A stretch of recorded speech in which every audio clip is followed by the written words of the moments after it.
Hello, I am not Indiana Jones, and this is Behind the Reel, where this time we're going to be going through the entire franchise of Indiana Jones. Yes, including the shit ones, because you must include the shit ones. Going all the way through the theme park rides, the films, and the games. Join us on this cracking, ball-whipping adventure. Come with me. Chapter 1. Snakes. Why did it have to be snakes? The hat, the whip, the iconic theme tune, and the unforgettable set pieces. Raiders of the Lost Ark introduced Indiana Jones to the world and immediately established one of cinema's most enduring heroes. Released in 1981, the film was the result of a remarkable collaboration between director Steven Spielberg, creator George Lucas, screenwriter Lawrence Kasdan, and star Harrison Ford. Together they created an adventure that deliberately looked back to the cliffhanger serials and classic action movies of early generations, while giving audiences a hero who could be hurt, frightened, and occasionally out of his depth. Spielberg described Indiana Jones as a hero who actually suffered physical consequences, making him far more human than seemingly indestructible adventurers who had come before him. The idea for Indiana Jones began with George Lucas, who wanted to recreate the spirit of the adventure series he had loved as a child.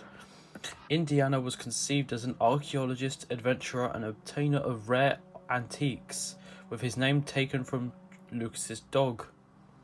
When Spielberg became involved, the two spent several days developing the story together, building its major sequences and constantly asking how they could move Indiana from dangerous situation to the next.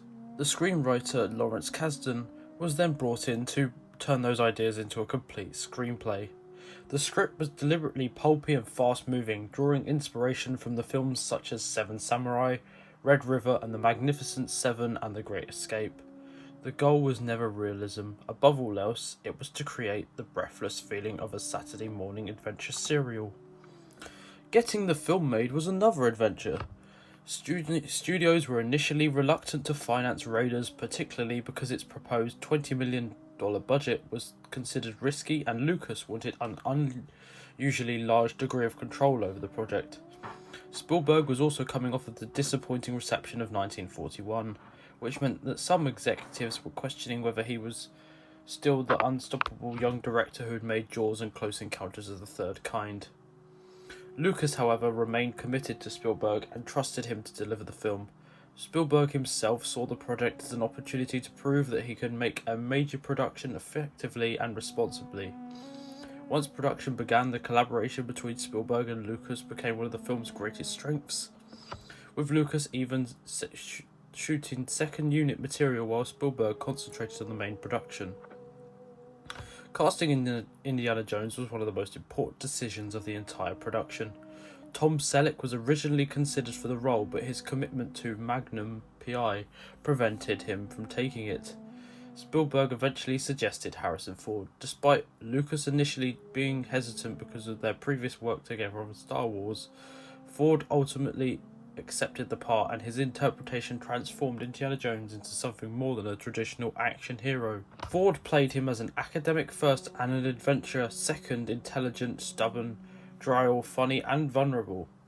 He also wanted to perform as many of his own stunts as possible, working closely with stuntman Vic Armstrong.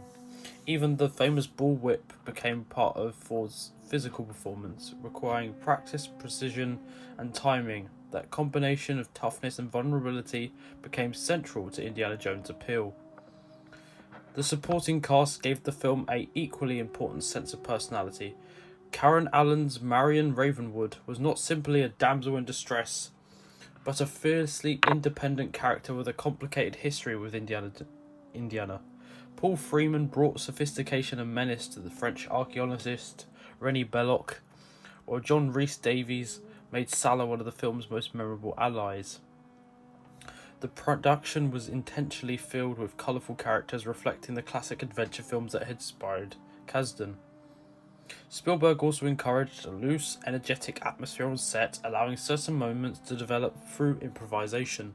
Some of the film's most memorable details emerged almost accidentally, including the famous fly that lands near Belloc's mouth and disappears as Freeman continues performing without breaking character. The physical production pushed the cast and crew to their limits. The Well of Souls sequence required thousands of real snakes, creating one of the film's most famous examples of practical effects. The truck chase was similarly built around real vehicles, real stunts, and practical action rather than computer-generated imagery. Filming in Tunisia brought extreme heat and illness, with temperatures reportedly reaching around 125 degrees Fahrenheit. Now that is hot. The cast and crew endured difficult conditions while creating sequences that would eventually become some of the most celebrated action scenes in cinema. Spielberg's approach was to build each moment piece by piece, combining carefully planning with improvisation. The result was action that felt immediate and dangerous because so much of it was physically happening in front of the camera. The film's climax pushed the philosophy even further. When the Ark of the Covenant is finally opened, the story suddenly shifts from archaeology adventure into a supernatural horror. Lucas encouraged Spielberg to make the sequence thrilling and unforgettable, while Spielberg and his effects team created the shocking deaths of the Nazis using practical effects and visual experimentation. Alongside imagery, John Williams' score became another defining element of the film. His main Indiana Jones theme, eventually known as the Raiders March, gave the character an instantly recognizable musical identity. Williams also created a contrasting romantic music for Indiana and Marion, and darker, almost playful musical motifs for the Nazis. His score elevated the action, turning already spectacle sequences into moments that felt larger than life. And when Raiders of the Lost Ark reached audiences, it became far more than another adventure film. It established a new cinematic blueprint, combining humour, romance, action, danger, spectacle, without losing its sense of fun. Its influence can still be seen in adventure cinema decades later, but the film itself remains difficult to replicate because of its success came from the unique combination of talent, timing, and creative freedom. Harrison Ford became inseparable from Indiana Jones. Spielberg delivered what he considered the most perfect of the original Indiana Jones films. And Lucas's love for classic serials was transformed into a modern cinematic icon.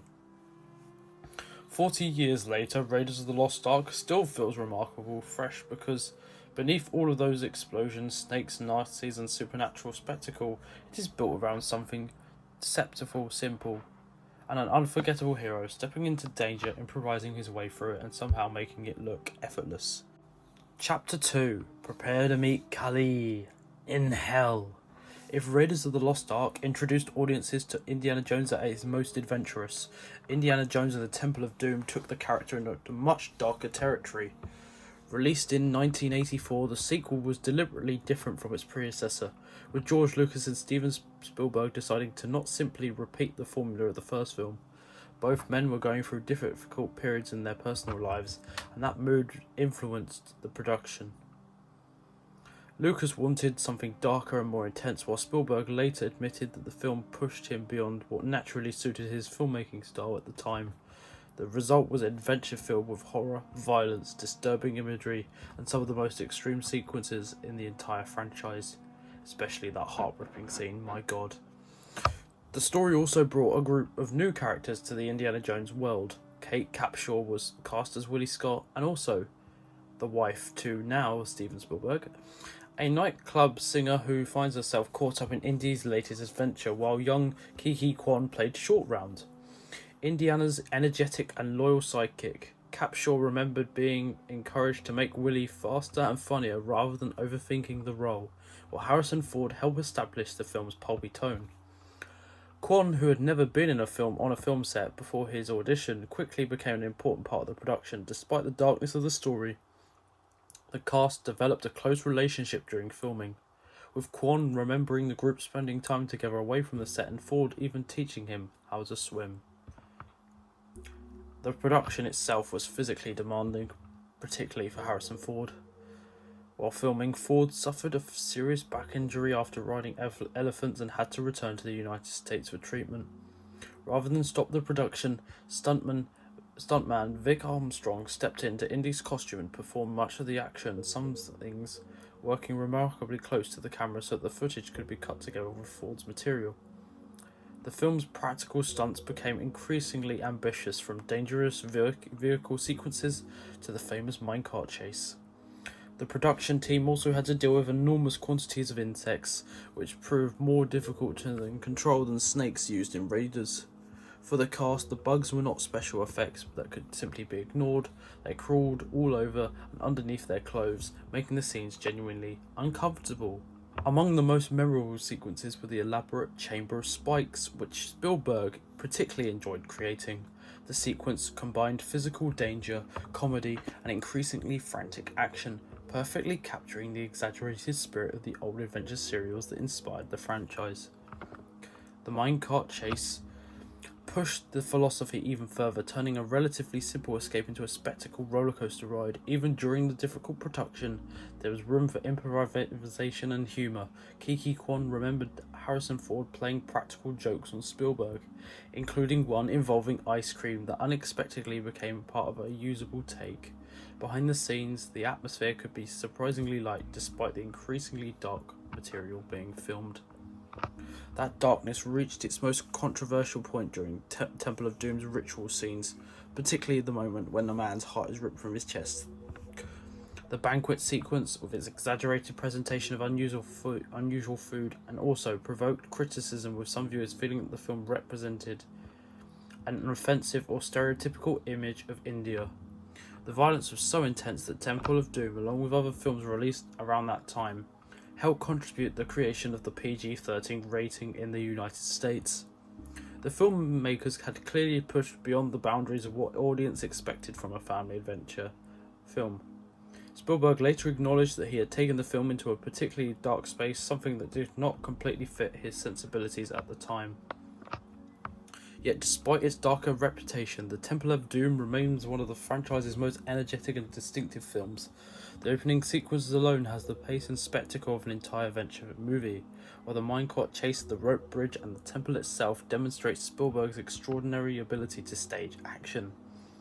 Harrison Ford brought a more aggressive and vulnerable Indiana Jones to the screen, while William Short Round gave the character a dynamic from the one he shared with Marion in Raiders. Spielberg would later say that he might have made the film differently with another story, but the experience became an important learning process.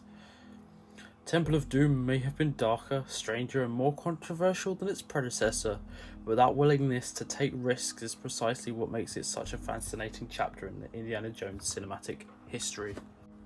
Chapter 3. He chose poorly.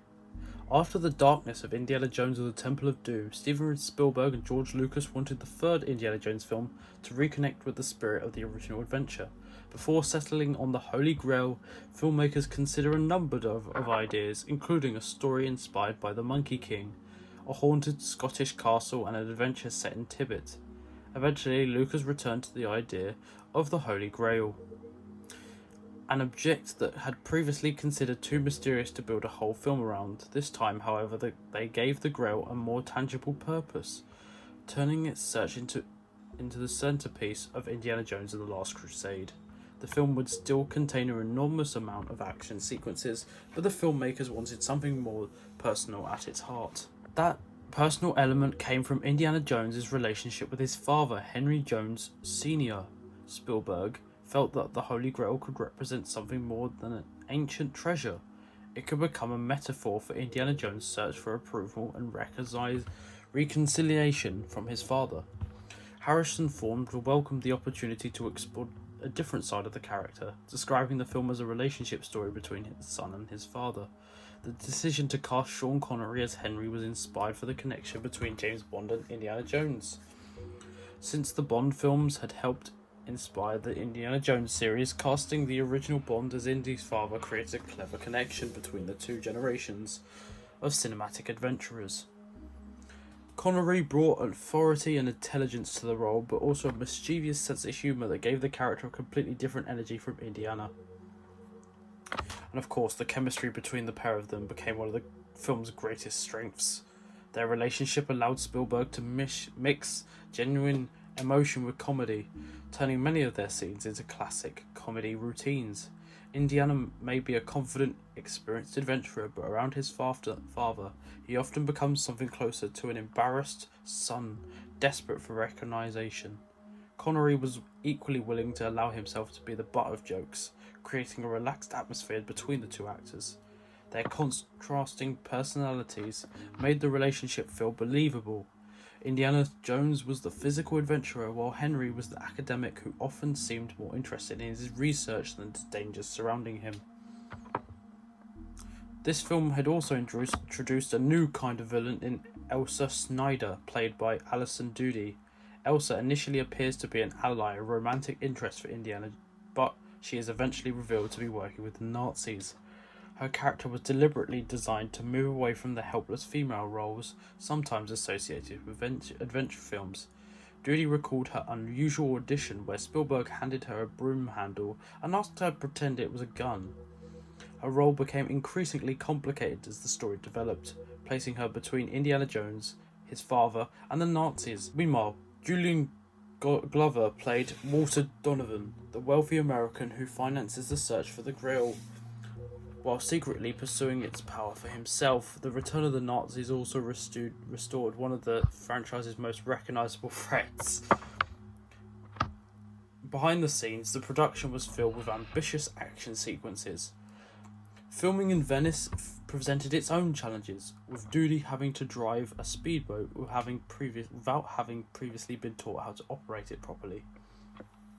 The tank sequence in Spain also expanded far beyond its original schedule, eventually taking several days to complete. Spielberg's determination to capture the right light made production particularly frantic around sunset, with the director racing around the set trying to make every minute count.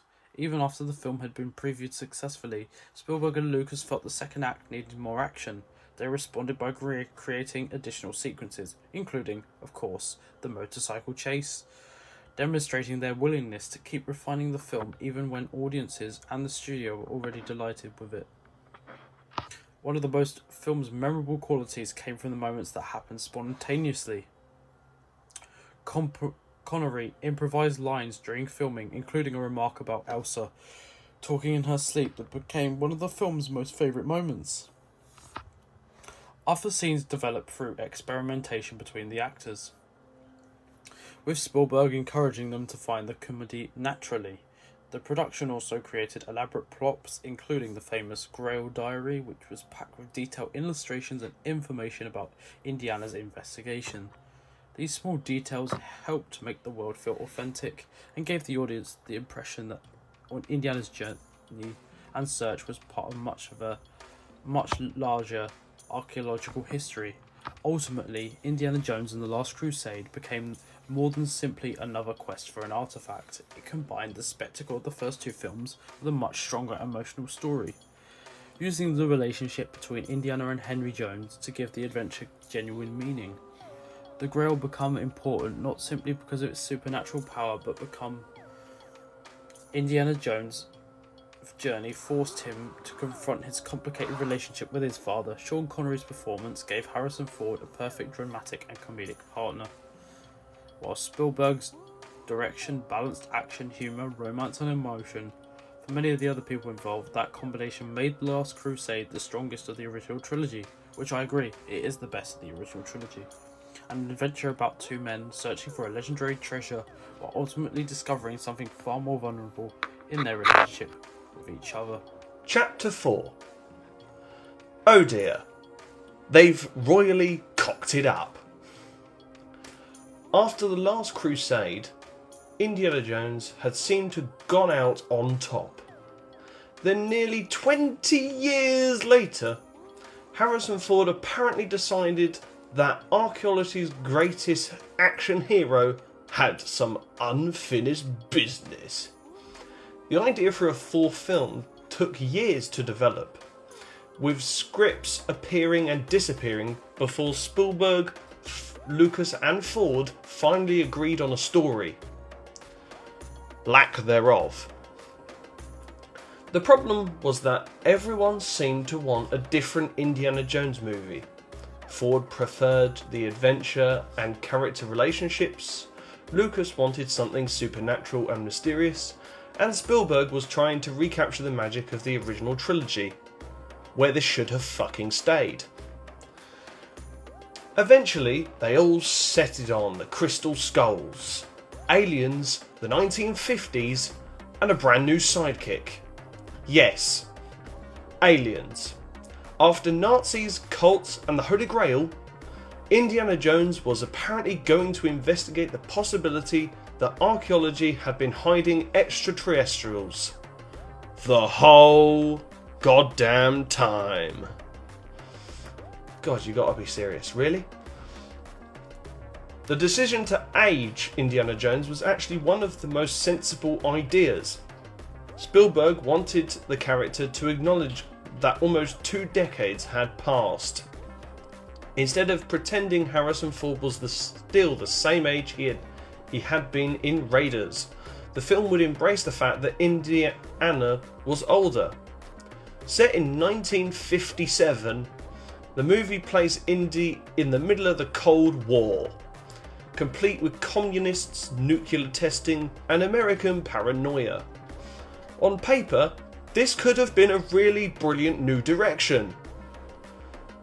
An older Indy struggling with a changing world while discovering that the adventure genre itself had moved on. In practice and what they shot, however, the film sometimes seems less interested in showing us an aging Indiana Jones, proving that Harrison Ford can still run very quickly while surrounded by increasingly ridiculous computer-generated effects. The villains were changed from Nazis to Soviet agents, led by Cate Blanchett's Irene Spalko. Sounds like she's having a spasm attack. Blanchett committed completely to the part, arriving in a severe black wig and military uniform and creating a villain who looked as though she had been designed by someone who had never once heard the phrase, "Relax a little bit, you fool." She was certainly memorable, but the film struggled to give her the same sense of menace as Balok, Mola Ram, or the Nazis themselves. At least the Russians had the advantage of being historically appropriate for 1957. The real problem was that the story eventually became less about the Cold War and more about psychic powers, mysterious skulls, and inevitably little green men. Along the way, and well, looking at this from an audience perspective, I think they gave up making an Indiana Jones movie and decided to just make a fucking space movie instead. Because Indiana Jones stopped raiding ancient temples and started what it felt like auditioning for the X-Files. Oh great, and then came this walking sack of shit. Mutt Williams, played by I'm Totally Not Sam Witwicky, Shia LaBeouf. The leather-jacketed greaser and Tarzan villain, if you know what I mean, who was introduced as Indiana's young companion, more like intermittent takeover. LaBeouf prepared by watching 1950s films such as The Wild One and Blackboard Jungle, studying the mannerisms and language of the era. The production clearly wanted Mutt to become the next generation of Indiana Jones, something the audiences didn't want at all. Complete with motorcycle, switchblade, and the impressive ability to swing through the trees. Like fucking Tarzan. Then came the infamous jungle sequence, where Mutt literally swings through the jungle alongside a troop of CGI monkeys. Okay, that's not the weirdest thing I've read all week. It was a moment when many viewers realised that the film wasn't merely taking Indiana Jones somewhere new. It was diving headfirst into a graveyard and fucking burying him. It had driven the Jeep straight through the wall, I beg your pardon, of good taste, reversed and done it again. The return of Karen Allen as Marion Ravenwood was far more warmly received, however, particularly because of her reunion with Ford. Reminded audiences of the chemistry that had made Raiders so special. The action sequences tried desperately to recreate the practical excitement of the original trilogy, and some of them genuinely worked. But then there were others, where Indiana Jones climbs into a refrigerator as a town fucking explodes. Great writing, Lucas! Ford performed much of his action with modern safety equipment, allowing the production to protect him, while still making the stunts look dangerous. Because we can't go Tom Cruise level on this bitch, can we? No, we can't! There were warehouse chases, explosions, vehicles, jungle battles, and the obligatory snake. Because there has to be a fucking snake in these movies. But then there was the infamous nuclear test sequence, where, as I described, Indiana survives a nuclear explosion by climbing into a lead-lined refrigerator. And once again, great fucking writing, Mr. Lucas! The scene became one of the film's defining images, unfortunately, mostly because audiences immediately checked out and started asking the same question of, really? Or, you can't be fucking kidding me? Or, why? Or, God, am I really watching this movie? The original films had always pushed reality, but there was a difference between surviving a truck chase to being blasted through the air by a nuclear explosion inside a fucking fridge. The franchise had officially entered cartoon logic with this one. Literally. And then came the Crystal Skull itself. The supernatural objects in the previous movies had been rooted in religion and mythological ideas that the audiences could recognise as real things, like the Ark of the Covenant, the Sankara Stones, and the Holy Grail. The Crystal Skull, however, led the story into extraterrestrial territory. The final revolution attempted to turn the ancient aliens into the ultimate explanation for the mystery. God, you gotta be fucking kidding me. Really?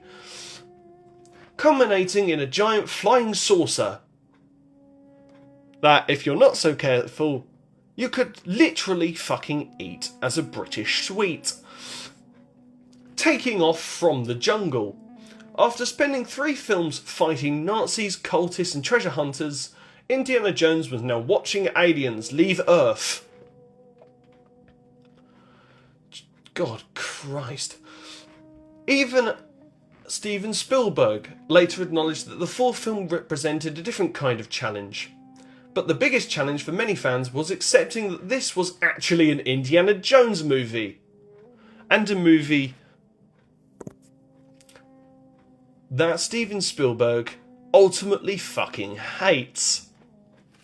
And wishes he never made. Ultimately, Kingdom of the Crystal Skull, or Indiana Jones and the plot about the old man and the gloriously pointless plot device, is fascinating precisely because of how hard it tries to be an Indiana Jones movie. The map is there, the whip is there, Marion is back, the hat is there, the theme tune is there, there are snakes, motorcycles, ancient mysteries, villains, and enormous set pieces. Everything appeared to be present, except the magic. The original trilogy felt like filmmakers having the time of their lives, making the kind of movies they loved as children.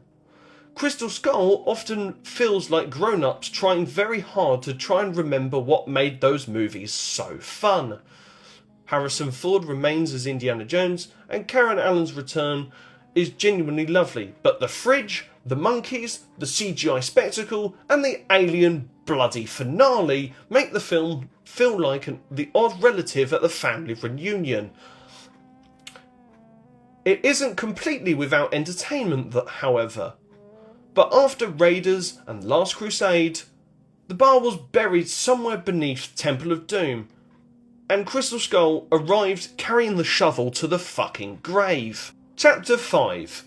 Everything hurts, and they have not fucking listened again. By the time that Indiana Jones was bought out by the Walt Disney Corporation, yes, I actually mean that. The Walt Disney Corporation. So not only did they fuck up Star Wars, they've now fucked up this too, again.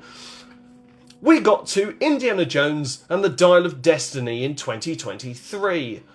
The Indiana Jones franchise had reached a point where even the Hat was probably asking for retirement. Harrison Ford was back, older, wiser, and presumably wondering why nobody had simply let Indiana Jones enjoy his pension and fucking die. The production team were understandably thrilled when Ford first appeared on set in the full costume. The excitement was genuine because everyone loved Indiana Jones. Unfortunately, loving Indiana Jones and making a good fucking film turned out to be two very different things. Am I right, Mr. Mangold? Or am I right?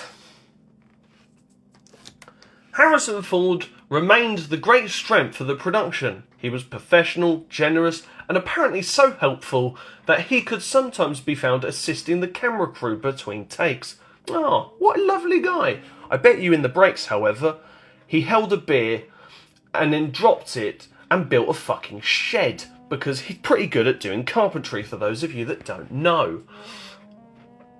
He even helped put wedges under the dolly tracks. This was not something you would have expected from the Indiana Jones of Raiders, who would probably have whipped the dolly track out of the way and kept running. Ford's return was genuinely moving, especially when he reunited with Karen Allen once again.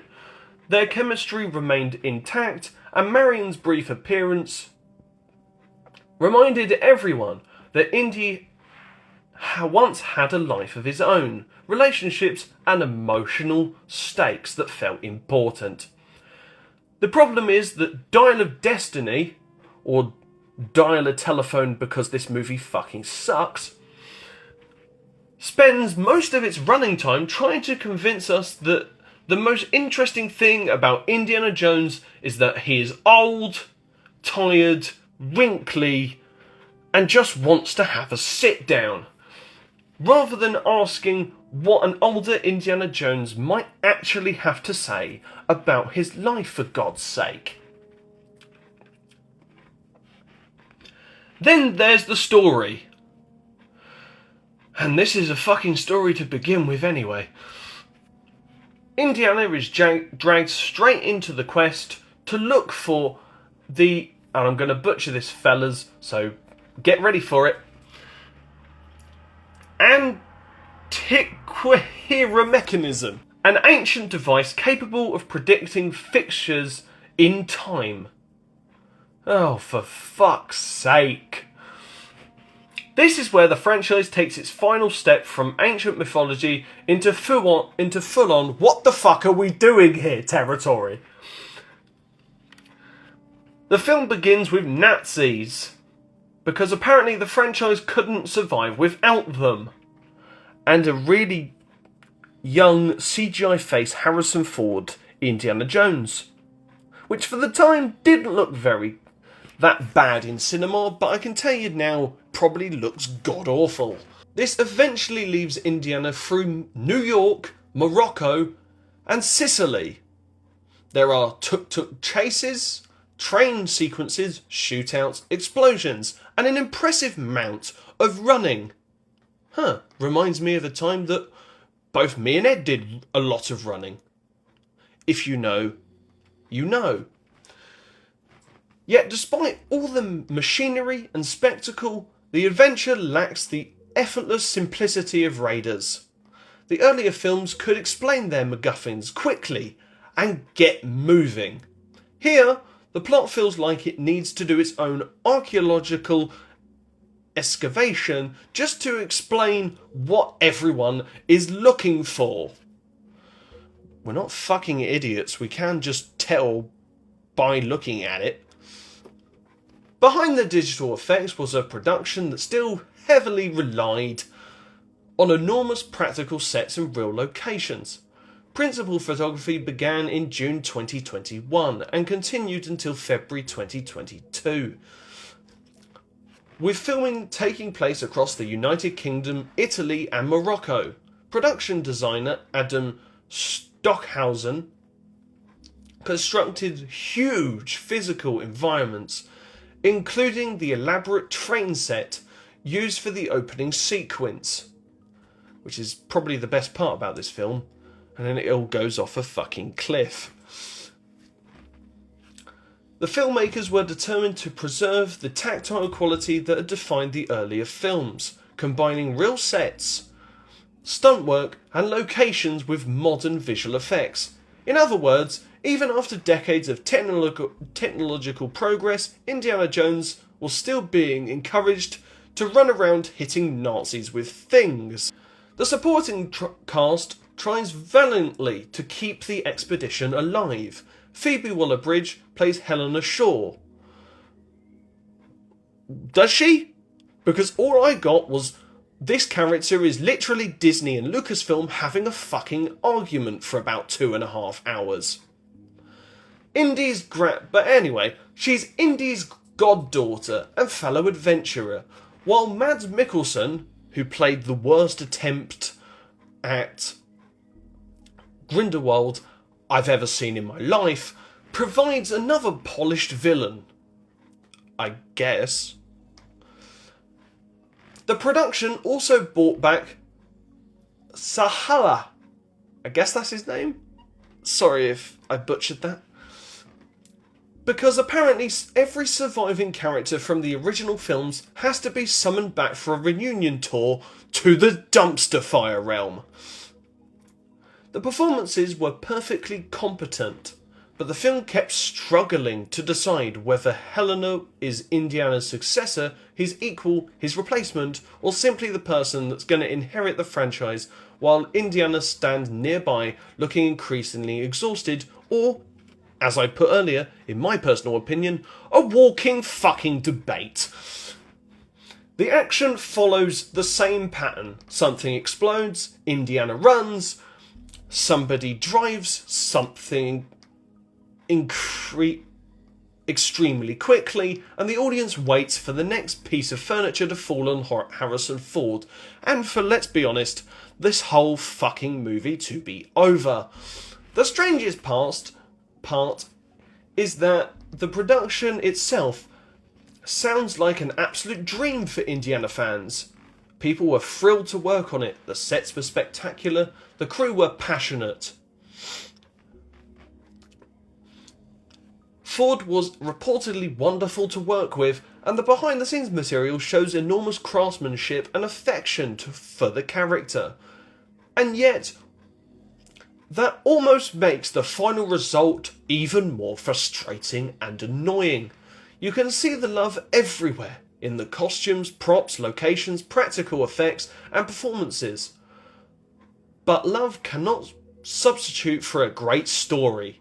But dial a telephone and ring someone who gives a shit sometimes feels like a group of filmmakers carefully rebuilding a museum exhibit of those filmmakers having the time of their lives.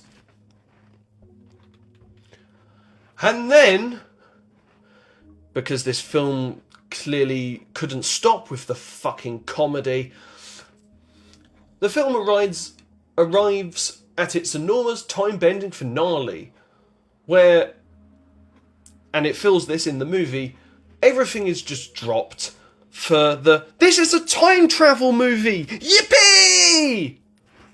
Because Indiana Jones ends up in ancient Sakusa? I guess, during the siege of the 212 BC. The only logical next step was to physically travel into history. Who asked for this? And whose fucking idea was this? Because I'd like to meet this guy and tell him what is fucking wrong with him.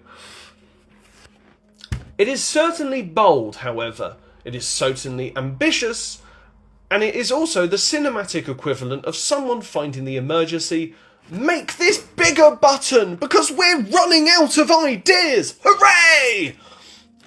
And leaning on it until the machine breaks. Harrison Ford gives the character dignity throughout, and the reunion on this fucking hell-ridden train wreck with Marion provides the emotional note the film desperately needs. But as the credits roll and the audiences leave with their eyes rolling and their heads in their hands, it is difficult not to feel that Indiana Jones should have been allowed to ride into the sunset several adventures earlier. Lucas, you had a great ending, but then you just had to fuck it up. Dial of Destiny, or Density, may have been made by people who adored the character, but affection cannot recreate the lightning that struck in Raiders. The hat is still iconic, the whip still works, and John Williams can still make the heart beat faster. But this time, the adventure feels less like a Destiny or Density, and more like a very expensive archaeological mistake or train wreck. Chapter 6. They have rides in amusement parks, which are epic and have loads of stunts. Well, not nowadays anyway. After the original trilogy of films were released, the Indiana Jones Epic Stunt Spectacular was created by Disney Imagineer Tony Baxter and executively produced by George Lucas's arse crack. Ha ha, funny. Bringing the world of Indiana Jones into the newly planned Disney MGM Studios in Florida, now Disney's Hollywood Studios. The attraction was designed to fit perfectly with the park's movie-making theme, giving guests a chance to see the sort of stunts, explosions, and practical effects that normally happened behind the camera on the big screen. Rather than simply watching Indiana Jones, audiences could watch performers recreate spectacular action sequences right in front of them, and a boulder that comes cascading towards them. Yep, that actually happened. Turning the attraction into a live demonstration of Hollywood filmmaking and catastrophe, apparently. The idea was particularly well suited to Indiana Jones, because the movies had always depended heavily on practical stunts and elaborate physical sets. Lucas, who had already worked with Disney on attractions such as Star Tours and Captain EO, joined the project as an executive producer. The result was a show that combined the excitement of an Indiana Jones adventure with the educational element of a traditional studio tour. Guests could see performers being thrown around buildings collapsing, and enormous explosions going off in their face, while also getting a glimpse at how filmmakers create the illusion of danger without actually sending Harrison Ford into the path of a gigantic boulder every afternoon. Technologically, the attraction was remarkably advanced for its time. It became the first live attraction to use a computer-based show control system, working alongside programmable logic controllers, allowing the various effects to operate with incredible precision. Pyrotechnics, collapsing structures, and the famous rolling boulder that could be carefully timed and triggered during each performance. Not last year it couldn't. Ensuring that the chaos looks spontaneous while remaining tightly controlled behind the scenes. In true Indiana Jones fashion, the audience got the impression that everything was about to go horribly wrong, except thankfully the computers had already been told exactly when to make it go horribly right. Following the success of the live stunt show, Indiana Jones was soon heading for another rather more terrifying encounter with Disney. This time in Paris, Indiana Jones et le Temple du Peril opened at Disneyland Paris, or at the time Euro Disney, on July 30th, 1993.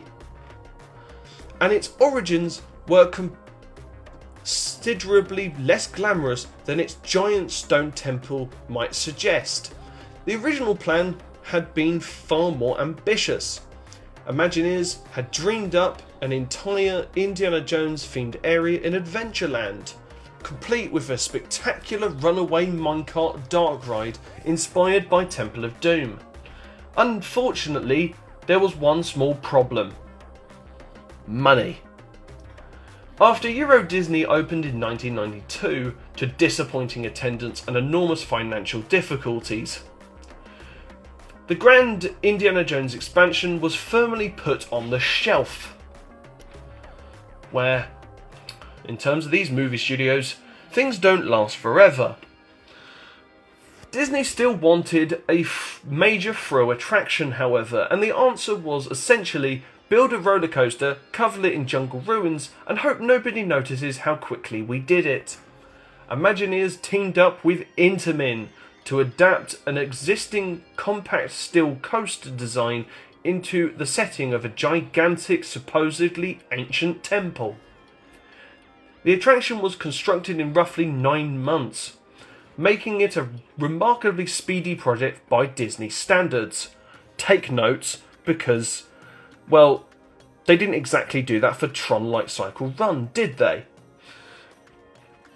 Rather than getting the enormous Indiana Jones land originally imagined, guests instead got a coaster where Indiana had appeared to have gone home for the day and left everyone else to deal with the consequences. There was, however, a very important detail of history hiding underneath all of those jungle ruins.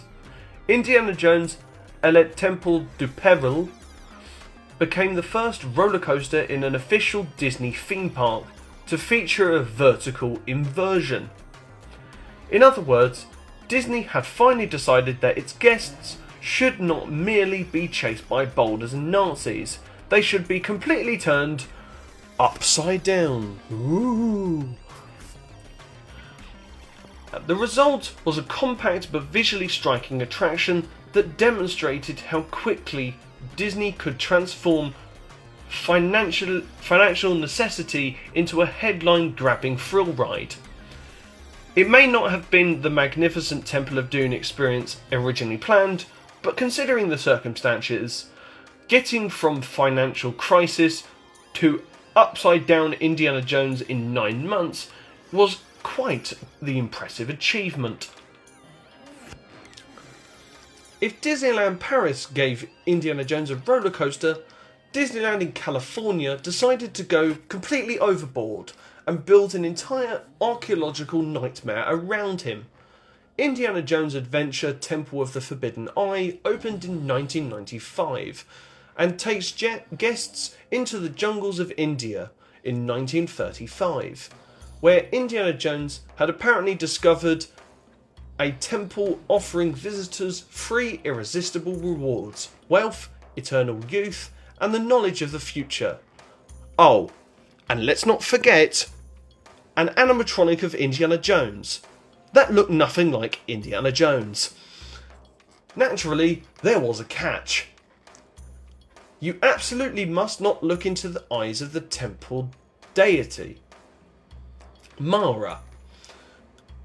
And because this is an Indiana Jones attraction, the first thing the ride makes you do is look directly into the eyes of Mara. Congratulations, you've just fucked yourself, even before the adventure has started. What makes the attraction particularly impressive is that the adventure begins long before the vehicle moves.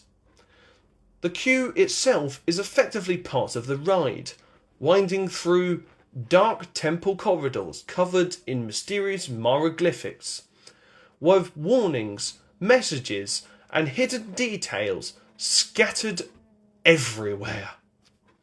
Guests can even discover interactive traps, including a rope that triggers an apparent archaeological disaster, and a section where pushing bamboo poles makes the entire ceiling look like it's going to collapse in.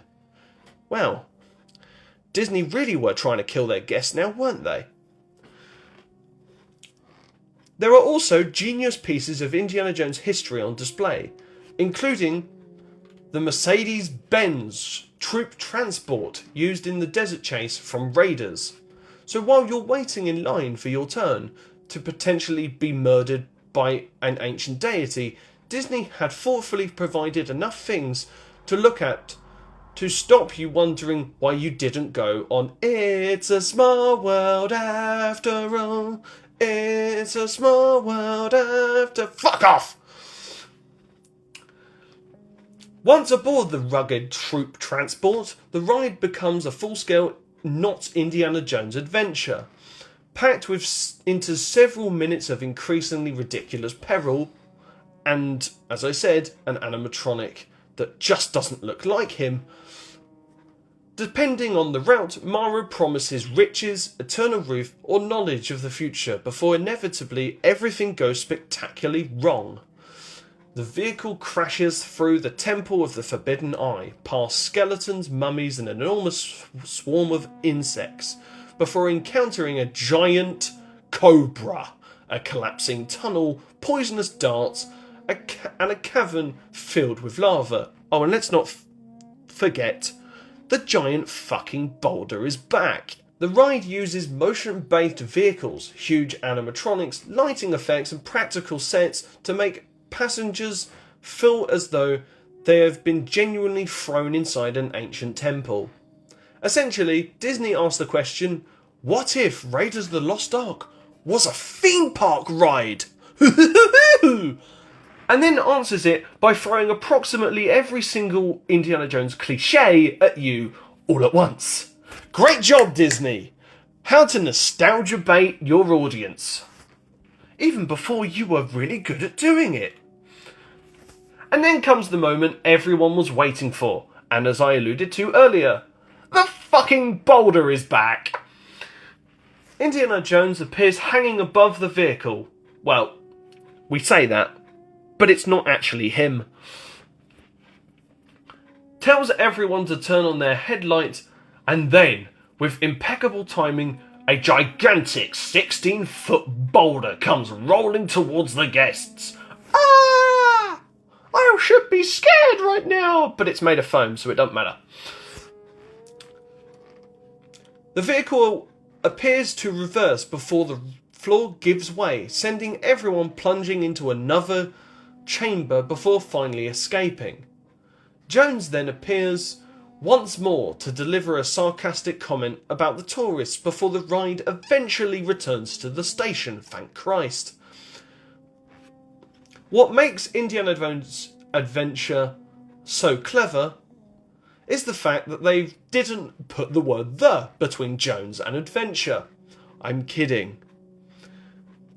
But the fact that it isn't exactly the same every time, with different routes and variations changing elements of the experience, it therefore manages something the films themselves sometimes struggle with, convincing you that Indiana Jones is still having adventures even while Harrison Ford isn't actually there. And unlike Dial of Doo-Doo Shite, nobody has digitally de-aged the boulder. Congratulations! You didn't fuck one thing up. Anyway, After years of Indiana Jones being chased around cinemas, the franchise finally made the leap into a full-scale video game adventure with Indiana Jones and the Great Circle. Developed by Machine Games and published by Bethesda, the game is set in 1937, neatly between Raiders and the Last Crusade. It follows Indy after his separation from Marion Ravenwood, when a seemingly insignificant cat mummy is stolen from the Marshall College, which is actually named after Frank Marshall. Naturally, Indiana Jones, played by Troy Baker, the GOAT, cannot simply report the theft to the police like a normal archaeologist should. Instead, the discovery of a mysterious Vatican medallion sends him on a worldwide investigation involving ancient mysteries, secret societies, and Nazis. Especially, well, let's be honest, guys, it was essentially his usual Tuesday afternoon. The adventure takes Indy from the Vatican to Egypt, Thailand, or as it's spelt here, Thailand, and the Himalayas, as he investigates a mysterious alignment of ancient sites known as the Great Circle. Along the way, he teams up with Gina Lombardi, an investigative journalist. Oh great, that's because that's what this franchise needs. Journalism! Searching for her lost sister while facing Emmerich Voss, a highly intelligent and deeply unpleasant Nazi obsessed with psychological and the secrets of the ancient world.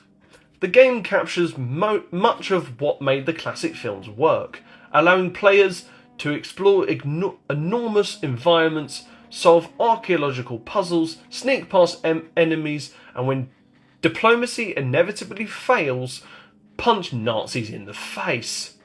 Wabam!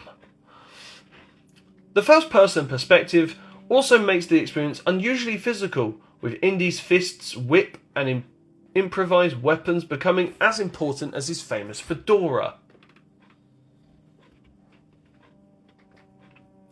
Critically and commercially, the Great Circle, not Grand Circle, we're not in the theatre anymore, boys, proved that Indiana Jones still had plenty of life outside of the cinema screen. The game attracted more than 4 million players across PC, Xbox and PlayStation, while critics praised its atmosphere, puzzles, exploration and Troy Baker's performance as Indiana Jones was pretty good. The story eventually builds towards Voss attempting to exploit the power of the Great Circle, connecting ancient flood myths and the legend of the Noah's Ark to a plan for global domination, as Dr. Neo Cortex once put it. Any Crash Bandicoot fans will get that reference. Indy and Gina manage to stop him, although Voss meets a suitably Indiana Jones style end at the hands of the very power he hoped to control. After the rather divisive final movie, the game offered something fans had been waiting for: a new Indiana Jones adventure that didn't fucking suck. And crucially, one where the Nazis once again provide the perfect excuse for Indy to start swinging his fists once again. Looking to the future, Indiana Jones is not quite ready to hang up his hat and whip just yet. Another major chapter for the character is coming not to cinemas, but to Disney's Animal Kingdom itself,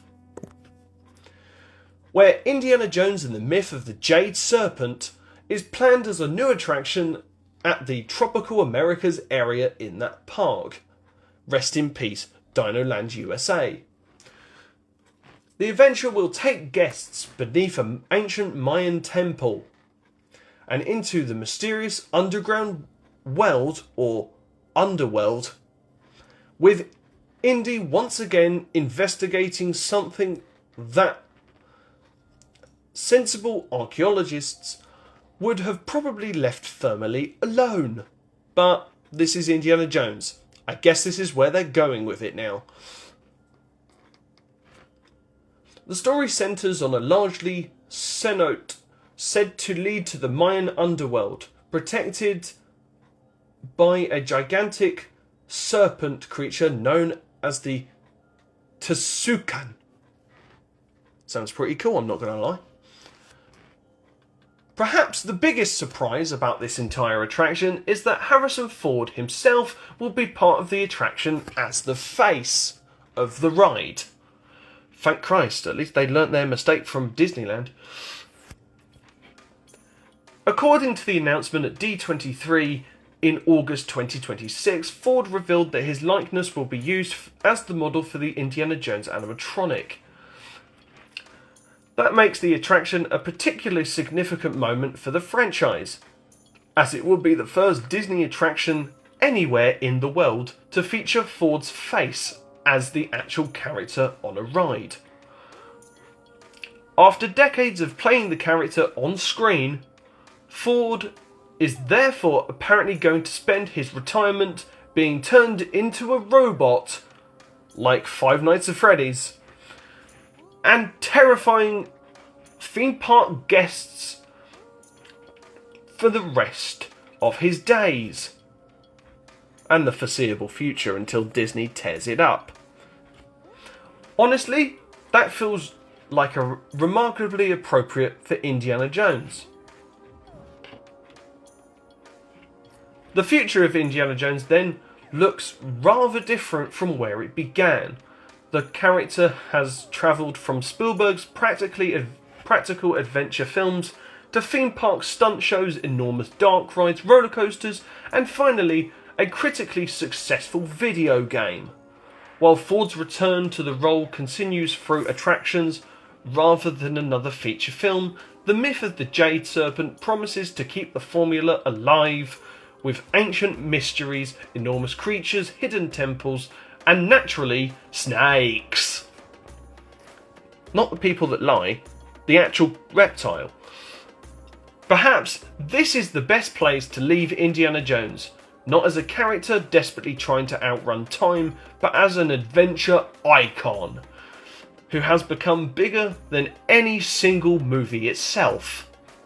Still exploring, still getting into trouble, and still wondering why it always has to be the bloody snakes. Welcome back. I am your not host, totally not Indiana Jones. And we thank you so much for watching our little documentary, and we hope you learned something. Join us again next time on this series, at the end of September, where we'll be picking up our proton packs and chasing after some ghosts.